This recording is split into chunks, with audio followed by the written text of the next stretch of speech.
Pak Agus itu kan awalnya dari sales USG ya? Betul. USG untuk kehamilan ya Pak ya? Ya. Nah, bisa ceritakan sedikit Pak, awalnya Bapak dari sales USG sampai bisa memiliki 17 cabang yang Bapak kelola saat ini Pak? Jadi awalnya itu di 2005 saya itu pindah ke Jakarta, bekerja di salah satu distributor USG dari Jepang gitu ya. Nah, di Indonesia ini pengguna USG itu dokter spesialis kandungan paling banyak Pak. Ya. Yang kedua baru dokter radiologi.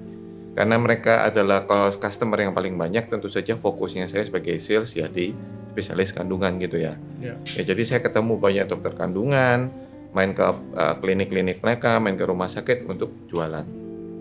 Waktu perjalanan saya menjual USG ke mereka, tentu saja kan selain saya nungguin dokter, karena dokter itu kan memang ditemuinya susah Pak, Ya, karena betul. pasiennya banyak, mereka operasi. Ya. Jadi kan saya menunggunya ya di tempat prakteknya mereka dong ya. Jadi merasakanlah suasananya dapat. Iya. Jadi merasakan yang awalnya saya juga cuek-cuek aja. Iya. Lama-lama ya karena nggak ada kerjaan akhirnya lihat sana lihat sini. Nah di situ saya melihat kok kenapa kok nunggunya lama ya? Ya. Kenapa kok pasien begini ya? Kenapa kok tempat tunggunya begitu ya? Jadi banyak sekali pertanyaan-pertanyaan yang muncul tiba-tiba di kepala saya. Ya.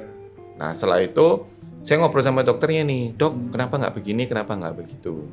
Ya balik lagi dari obrolan saya dengan mereka, kebanyakan saya melihat mereka ini sudah sangat sibuk sama kedokterannya Pak, Betul. gitu ya. Tidurnya aja sehari mungkin cuma 4-5 jam. Dan itu pun mereka tidurnya itu bukan tidur yang panjang 4-5 jam sekali tidur loh. Bisa kayak dicicil, tidur sejam, ada operasi bangun lagi, nanti balik lagi tidur 2 jam, jadi kurang lebih begitu. Ya. Jadi mereka nggak sempat dan nggak kepikiran tuh apa yang saya lihat. Ya. Karena mungkin saya outsider, saya ngelihat apa yang insider nggak lihat, Betul. gitu kan ya. Nah dari situ akhirnya saya mikir, kenapa nggak saya coba bikin klinik ya? Ini. Nah, karena saya melihat ada potensi perbaikan yang bisa saya lakukan ke situ. Tapi konteksnya adalah karena waktu saya menunggu itu ya, saya melihat beberapa kejadian, beberapa pasien tuh komplain. Ya komplainnya tentu saja nggak ke dokternya, tapi kan ke Nurse-nya ke bidan-bidannya, ke adminnya gitu ya. Ini kenapa begini, kenapa begitu. Nah komplain-komplain ini saya lihat, lah lama-lama kan pasien bisa ini ya nggak happy, akhirnya nggak balik lagi ke situ kan. Ya.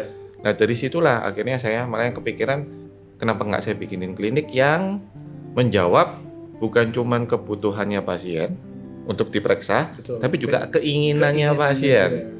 Untuk dilakukan dengan baik, Betul. seperti itu. Jadi itulah cikal Awalnya bakal, ya. awal bakalnya pemikirannya Kamila Sehat.